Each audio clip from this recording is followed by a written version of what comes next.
Buenas noches, profesor. Mi nombre es Ángel Valentín Pichardo Torres y yo le voy a hablar sobre una crítica jurídica de la película Confesiones del 2023. La historia comienza con la desaparición de la hija menor de una familia acomodada de la Ciudad de México. Una familia de 4 integrantes: un dentista, una maestra, un estudiante de preparatoria y la niña a la que raptan. Todo comienza cuando una mañana el chico lleva a la niña a la escuela, pero por él llegar temprano la deja unas calles antes. En ese transcurso la raptan. Posteriormente, los delincuentes marcan a la casa de la familia y les dicen que un hombre va a llegar a las 2 de la mañana para hacer un trato con ellos. Pero cuando este hombre llega no les pide un trato de dinero común, convencional, sino en su lugar somete a los integrantes de la familia a un perturbador interrogatorio exigiendo que uno de ellos confiese un crimen atroz que han cometido y ocultado. El captor obliga a los padres y al hijo mayor a revelar sus versiones de la verdad, sacando a la luz la hipocresía y la descomposición moral detrás de su fachada de perfección.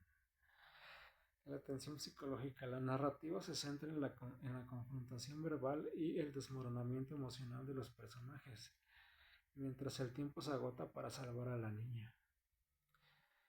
La cinta aborda temas de justicia por propia mano y la culpa y los privilegios de la clase alta que permiten encubrir actos terribles. En el núcleo de la película hay varias violaciones al debido proceso.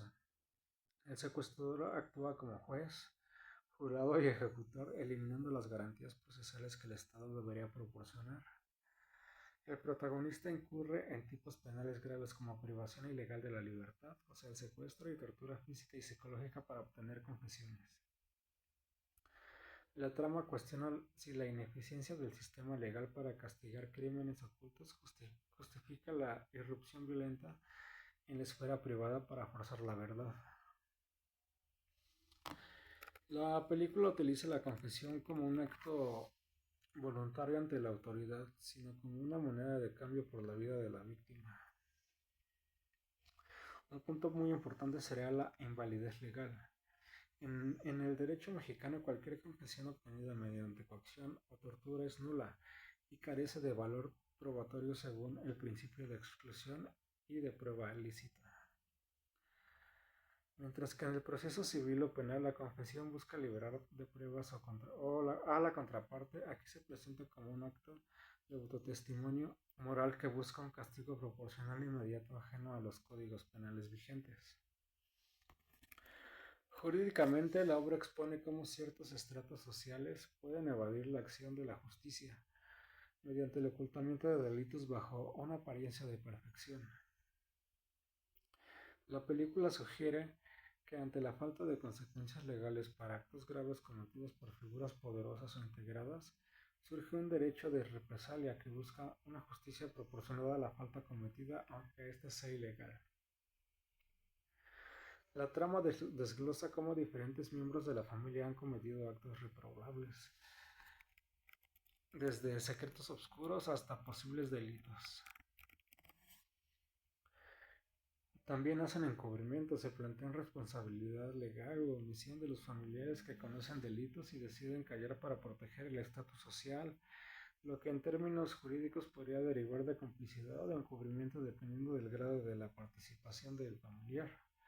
En conclusión, la película funciona como una crítica mordaz a la inoperancia del sistema judicial, planteando una distopia doméstica donde la única forma de obtener justicia es a través de comisión de nuevos delitos, creando un ciclo de violencia que el Estado no logra entender, como el FOFO hace algunos meses o ya un año aproximadamente. Ahora, basándonos en el Código Penal Federal y en el Código de Procedimientos Penales, la película presenta múltiples conductas delictivas que contrastan con los principios del debido proceso, como ya habíamos mencionado, y la prohibición de la justicia por propia mano. En el filme, el secuestrador exige confesiones de secretos oscuros a cambio de la vida de una niña. Jurídicamente, estas confesiones carecen de validez legal. El valor probatorio. Según el artículo 160 del Código Nacional de Procedimientos Penales, una confesión solo es válida si se hace libre de coacción y ante autoridad competente. La tortura psicológica. El método utilizado, la tortura psicológica y física en el domicilio, constituye una violación a los derechos humanos y anularía cualquier proceso judicial posterior basado en dichas pruebas. Otro punto sería los delitos cometidos por el justiciero. Aunque el antagonista busca justicia por propia mano, su comportamiento encuadra en varios tipos penales del Código Penal Federal. La privación ilegal de la libertad y secuestro.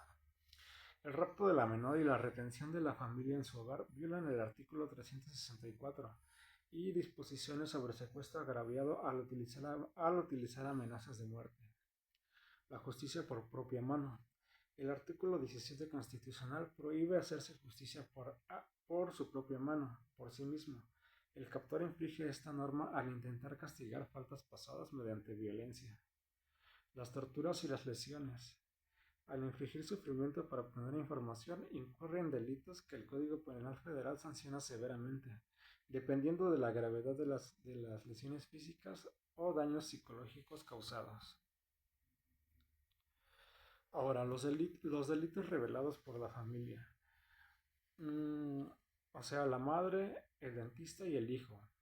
Sugieren crímenes previos que deben ser ciertos y probados legalmente, que implicarían el homicidio y abuso, dependiendo de la naturaleza del acto grave confesado, podrían aplicarse a los artículos 302 o capítulos relativos a delitos sexuales o abuso de confianza según corresponda a la trama. El encubrimiento. El ocultamiento de estos actos por parte de otros miembros de la familia podría constituir encubrimiento bajo el artículo 400 del Código Penal Federal. Yo, como abogado defensor de las víctimas, en este contexto, tanto de la víctima original del abuso como de la familia sometida al cautiverio, abordaría bajo los siguientes ejes. 1. El derecho a la verdad contra el derecho a la no autoincriminación. El antagonista busca una confesión mediante la coacción. Jurídicamente, cualquier confesión obtenida bajo la tortura o amenazas es nula de pleno derecho, según el artículo 20 de la Constitución y tratados internacionales. Yo argumentaría que la verdad obtenida en la película carece de validez legal para procesos penales contra los perpetradores originales. 2. Legítima defensa y estado de necesidad. Para las víctimas del secuestro, o sea, la familia, yo como defensor legal ante actos cometidos durante su cautiverio, me basaría en la excluyente de responsabilidad por miedo superveniente. Si algún miembro de la familia cometiera un delito para sobrevivir, el Código Penal Federal reconoce que no hay culpabilidad si el sujeto actúa bajo amenaza real o actúa inminentemente de un mal grave. 3. El sistema de justicia y la revictimización. La crítica jurídica central de la obra es la falla del Estado para defender a la víctima original, la niña. La estrategia debería enfocarse en la reparación integral del daño, más allá del castigo que el Estado debe garantizar, medidas de restitución y de rehabilitación, perspectiva de género y niñez. El sistema judicial a menudo falla por falta de protocolos sensibles, lo que empuja a los ciudadanos a la justicia vigilante. La responsabilidad penal del vengador. A pesar de las catarsis que puede sentir el espectador legalmente, el captor comete delitos graves. Privación ilegal de la libertad, ya habíamos mencionado, tortura física y psicológica, homicidio o tentativa de homicidio. Yo, como defensa de la familia, me centraría en el castigo de estos delitos independientemente de los pecados pasados de la familia, pues el derecho penal sanciona conductas, no calidad moral. En mi opinión, profesor, la película es una crítica a la impunidad, una defensa técnica sólida sostenida que la justicia privada no es justicia, sino un nuevo ciclo de criminalidad. La protección de las víctimas debe ocurrir dentro de las instituciones, exigiendo que el proceso penal sea eficiente para evitar que el ojo por ojo sustituya al debido proceso.